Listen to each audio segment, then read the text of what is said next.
Hola, queridos colegas del mundo analítico. El día de hoy vamos a revisar un capítulo breve que Freud escribe en 1901 y va sumando poco a poco algunos párrafos hasta que lo concluye en 1924. Este texto lo encontramos en el capítulo 4 del tomo 6 de las obras completas en Psicopatología de la vida cotidiana y lo nombra Recuerdos de infancia y recuerdos encubridores. Recordemos que Freud viene trabajando desde 1899 el concepto de la naturaleza de el recordar y va a exponer sus ideas en revistas y ponencias de aquella época. Entonces el doctor Freud comienza su escrito diciendo que en los recuerdos de la infancia a menudo aparecen imágenes indiferentes, pero que en la memoria del adulto, pese a recordar diversas imágenes, muchas veces estas no están cargadas de ningún afecto a simple vista. Entonces vamos a recordar diversas escenas, pero no vamos a saber por qué. Se van a repetir a lo largo de nuestra vida, pero tampoco vamos a saber por qué. Entonces, los recuerdos indiferentes de la infancia puede que se deban a un desplazamiento o un descentramiento, nos dice Freud. Hay un núcleo, hay un recuerdo, pero también hay más recuerdos que se desplazan, que se mueven y que están encubriendo algo. Algo que, pues bueno, algún tipo de dolor o displacer. Entonces nos aclara que la conservación de las imágenes se deben no a su contenido propio, sino a un vínculo asociativo. ¿Qué quiere decir esto? Que existen recuerdos que por sí mismos no tienen ninguna novedad, pero que se recuerdan constantemente porque están ligados a otros, pero más angustiantes. Seguramente todos hemos recordado, soñado o pensado constantemente ciertas imágenes a lo largo de nuestra vida que están allí, que no sabemos qué significa. Tratamos de darles un significado, tratamos de investigarlo, tratamos de preguntarle a las personas si les ha pasado lo mismo, pero hay algo que no nos hace eco, que sabemos que están allí y se sigue repitiendo. Entonces, bueno, Freud nos dice que tienen una relación temporal. Pero bueno, vamos a leer unos pequeños incisos de Freud, porque recordemos que en este mundo del psicoanálisis no solo hablamos del recuerdo, no solo hablamos del olvido. Freud logra separar todavía más estos recuerdos y los nombra de alguna manera. Y para esto vamos a irnos a la página 49, en tres incisos que se me hace importante mencionarlos, en el cual el primero nos menciona. Dice a la letra: el contenido del recuerdo encubridor pertenecía en ese caso a uno de los primeros años de la infancia, mientras que las vivencias de lo pensado que él subrogaba en la memoria y que habían permanecido casi inconscientes correspondían a años posteriores de esa persona. Denominé atrasador o retrocedente a este tipo de desplazamiento. Más adelante nos va a dar un ejemplo de un paciente que tiene un recuerdo que no está aparentemente cargado de ningún significado, pero por una vivencia posterior logra significar ese recuerdo. Entonces a estos recuerdos los va a denominar atrasador o retrocedente. Inciso 2. Se consolida en la memoria como recuerdo encubridor una impresión indiferente reciente, que solo se debe ese privilegio a su enlace con una vivencia anterior, cuya reproducción directa es estorbada por unas resistencias. Estos serían recuerdos encubridores, adelantadores o avanzados. Un ejemplo, vamos saliendo de nuestra casa, vamos caminando por la calle y se nos cruza un perro o un gato. Nos espantamos, nos cuestionan o nos cuestionamos sobre esto y decimos, pues me imagino que porque cuando era pequeño también me pasó algo similar y me espanté mucho. Pues nos estamos como adelantando a un posible significado de esa vivencia. Pero nos dice Freud que no es correcto, que hay ciertas resistencias. Número 3. Por último, a un tercer caso posible, que el recuerdo encubridor no se enlace con la impresión encubierta solo por su contenido, sino también por su contigüidad en el tiempo. Este sería el recuerdo encubridor simultáneo o contiguo. Freud nos va a hacer un ejemplo, un estudio de caso de una vivencia del mismo, en el cual recordaba una canasta, un armario, asociaba con su madre, su hermano, pero le daba vueltas a ese recuerdo. Al mismo tiempo, de una manera contigua, al preguntarle a su madre, pues se da cuenta que había otra cosa de fondo en el cual por eso constantemente pensaba en este canasto, en esta ausencia de la madre y en este hermanastro que tenía. Entonces, por eso los llama simultáneo o contiguo. Recordemos que a Freud le interesa señalar la homogeneidad entre el olvido de los nombres propios y un recuerdo fallido. Se nos olvida un nombre, una frase y hay un recuerdo, pero es fallido. Lo quiere asimilar y diferenciar al mismo tiempo con la formación de recuerdos encubridores. Algo que está centrado, pero estos recuerdos, como el del canasto, vienen a encubrir algo un poco más doloroso, displacentero. Entonces también él quiere diferenciar el olvido del retener. No es lo mismo el me olvidé de algo a el retener. Sé que está algo allí, no logro recordarlo, pero sé que está ahí. Es importante. Entonces, con todo este estudio, Freud nos va a comentar que prácticamente está descubriendo algo de carácter universal. Todo este marco teórico, toda esta práctica clínica nos dice, bueno, vamos a darle a algo, una definición de carácter universal. Freud nos menciona en la página 50, dice a la letra: contribuyen a acrecentar nuestra expectativa de haber descubierto algo importante y de validez universal. Y eso universal se refería el fracaso y descaminamiento de la función reproductora indica, mucho más a menudo de lo que conjeturaríamos, la injerencia de un factor partidista, de una tendencia que favorece a un recuerdo en tanto se empeña en trabajar contra otro. Esto es lo que nos menciona de carácter universal. Hay una tendencia, hay una fuerza natural que se va de un lado mientras intentamos investigar el otro. Está encubriendo.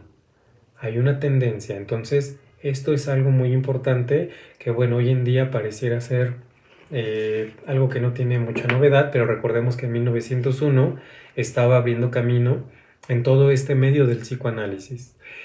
Antes se pensaba como algo místico, algo banal, sin importancia, pero bueno, Freud nos va a decir que estas imágenes no todos las tenemos, no todos las presentamos, algunos los ven a manera de flashazo, ¿no? de sombras, algunos simplemente no la van a recordar, no es lo mismo en todos, pero que va a haber una tendencia, eso es lo importante.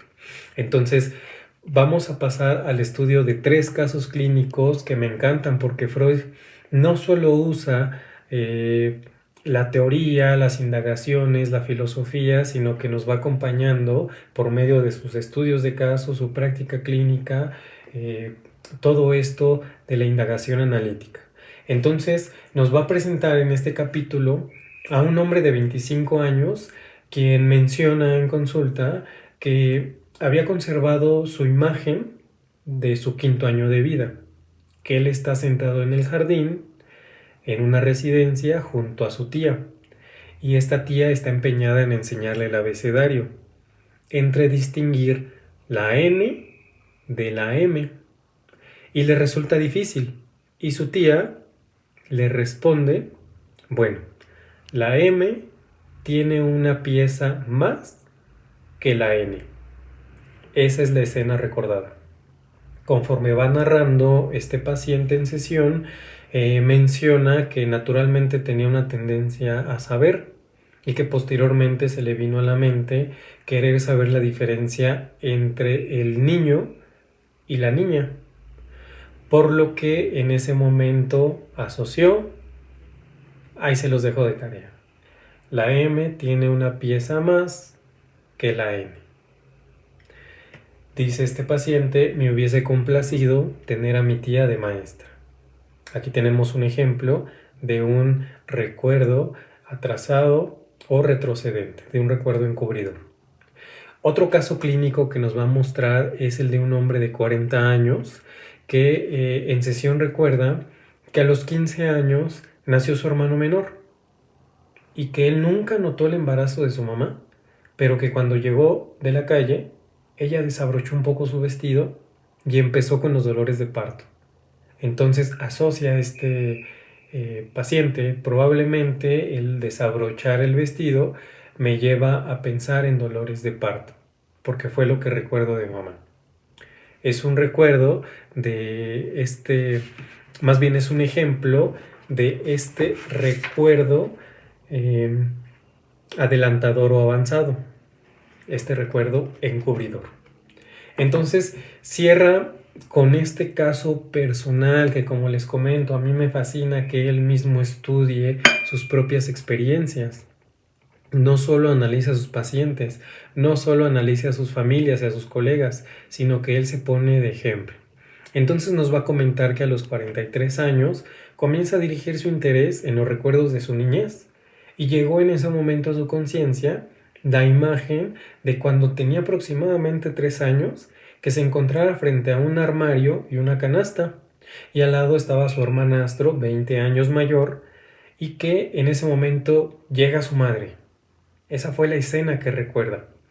Entonces, él trabajando, haciendo este autoanálisis y recordando esta escena, a los 43 años se cuestiona si su hermano quería abrir o cerrar la canasta, y que probablemente se trataba de una burla que fue interrumpida por la llegada de su madre. A esto le llama la atención porque recordemos a un Freud que no se queda quieto con cualquier definición o con cualquier pensamiento. No le satisface este recuerdo. Entonces, él sabía que había algo centrado. Él sabía que había algo encubriendo de este recuerdo. Era la canasta, era el armario, era su hermano, era la mamá, era el llanto, eran los 3 años.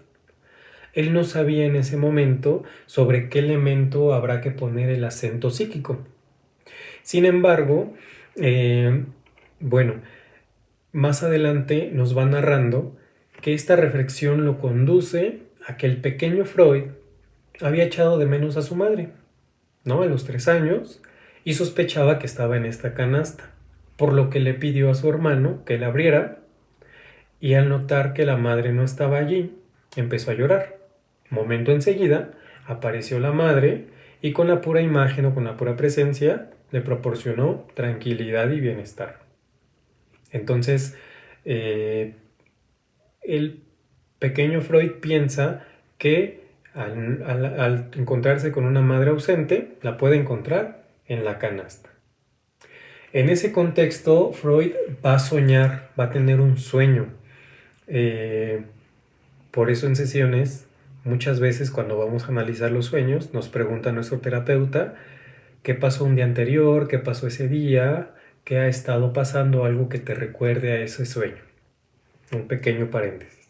Entonces, en ese contexto, Freud sueña de una manera oscura a una niñera. Cuando despierta, le hace recordar que cuando era pequeño, esta niñera, de una manera consciente, le pedía a Freud que le entregara algunas monedas que a él le habían regalado en la infancia. Entonces no se queda con la duda y le pregunta a su madre, lo menciona ya grande y cansada, qué había pasado con esa niñera.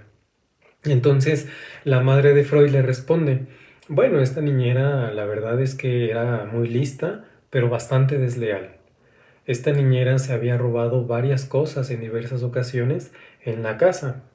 Y la última fue cuando estaba en labor de parto y robó varias cosas, por lo que tu hermano la llevó ante un tribunal.